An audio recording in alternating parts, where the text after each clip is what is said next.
So guys, let's look at the MCQs for chemistry of lipids. Question 1 says, fats are abundantly they're found in reproductive tissues as well as vegetative tissues. So the answer to this would be C, option C. Question 2 says, natural lipids are readily soluble from the definition we gave in class, natural lipids are soluble in non-polar solvents like alcohol, ether, benzene, mercury, like alcohol, ether, benzene, chloroform. So none of the options are here. So the answer to this is none of these. Question 3 says, which of the following is or are unsaturated fatty acids? Linoleic acid is unsaturated. Oleic acid is unsaturated. Palmitoleic acid is unsaturated. These ones belong to PUFA, while these ones belong to MUFA. So the answer to this is all of this. Question 4 says, fats can be stored in the cells without disturbing their osmotic relation. So that's the answer to question 4. Question 5, liquids form of triglycerides at ordinary room temperature are called oils. The synthesis of glucose from fat is called gluconeogenesis. So we'll make fat, we'll create a product like glyceraldehyde 3-phosphate, which goes to form the HAP. And this serves as an intermediate in the gluconeogenic pathway. Question 7 says, hydrolysis of fats by alkalines into fatty acids and glycerol is called saponification. Question 8, the fats and oils are respectively rich in saturated and unsaturated fatty acids, option C. Rancidity is what we call food don't spoil, and that's caused by oxidation of fat within foodstuffs. So rancidity of lipids, of lipid rich foodstuff, is because of oxidation of fat.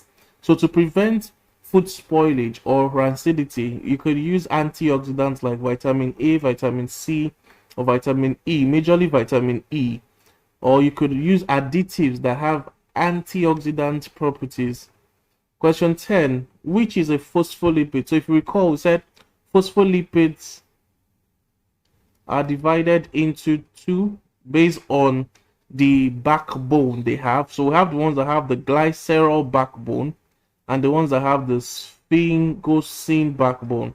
So the glycerol backbone can be with nitrogenous bases, NB, or they could be without nitrogenous bases. So the ones with nitrogenous base, we have lecithin, we have dipalmitol lecithin, we have cephalene, we have phosphatidylserine, and we have our plasmalogenes also here. And the without nitrogenous base, we have things like phosphatidyl PIP2, that's phosphatidyl inositol, and we also have cardiolipines as the category here. Then for the sphingosine base, we have just one example here, which is sphingomyelin. So let's check which options have this now. So we have lecithin here as option A, so that's the correct answer. Question 11, the number of double bond in arachidonic acid will be 4. So we reviewed that before. Essential fatty acids we have are linoleic acid and linolenic acid. Linoleic acid can be used to form arachidonic acid. So usually there are 2 essential fatty acids. So I will pick A and C as the option here. Question 13, the following is not a phospholipid. So we've said it already that sphingomyelin is a phospholipid, lecithin and cephalene. So the odd one here is cerebroside. So cerebroside is not a phospholipid, it's actually a glycolipid. So glycolipids, we classify them in class that day into cerebrosides if they have ceramide ceramide, MIDE, plus a monosaccharide, which can be glucose or galactose. So those are cerebrosides. Then the second class of glycolipids we have are sulfatides. And sulfatides are ceramide plus monosaccharides, monosacs, let me just short it, and then we have sulfate. So these are sulfatides, ceramide, sulfatide. The third one we have is globosides. So globosides are ceramide plus oligosaccharides. Then the last one of glycolipids we have are gangliosides, and ganglioside is ceramide plus oligosaccharides plus a molecule called N-acetylnuraminic acid. So these are the examples of glycolipids. So ceramide, cerebroside rather, is an example of a glycolipid, not a phospholipid. Examples of MUFAs, monounsaturated fatty acids, are, it's going to be oleic acid, option A. So this is a PUFA, this is a PUFA, this is a saturated fatty acid, so it doesn't fall under MUFAs or PUFAs.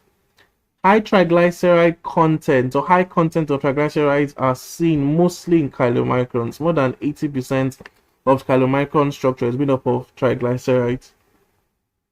The enzyme that mobilizes arachidonic acid from membrane lipids for the synthesis of eicosanoid is known as phospholipase A2. So phospholipase A2 mobilizes arachidonic acid from the surface, from membrane phospholipids rather, for the synthesis of eicosanoids. Question 17. An NSAID which selectively inhibits COX-2 is celecoxib. So that's the name of the drug. Celecoxib selectively inhibits COX-2. A class of physiologically active phospholipid that contains ether-linked fatty acids are known as plasmalogens. We mentioned them. We like phosphatidylcholine, phosphatidylserine, and phosphatidylethanolamine. Question 19 says, a patient presents with rapidly progressive weakness of the lower limbs, loss of deep tendon reflexes, respiratory distress, and autonomic dysfunction following a flu-like illness. The disease is an autoimmune inflammatory reaction to tissues made up chiefly of which of the following chemical structure? The answer is sphingolipids. They are the major constituents of our nervous tissues, and if anything happens to the formation of sphingolipids, you're going to have progressive weakness or neuropathies in general. Question 20. The above patient is in a recovery phase of her illness. She wants to naturally help her body recover using dietary method. Which of the following foods is best providing the chemical needed is best in providing the chemicals needed to regrow the affected tissue? She should eat a lot of soybeans rich meal. Soybeans rich meals are very good meals that can enrich our level of phospholipids in general. So that will be the answer to question 20. So thank you guys.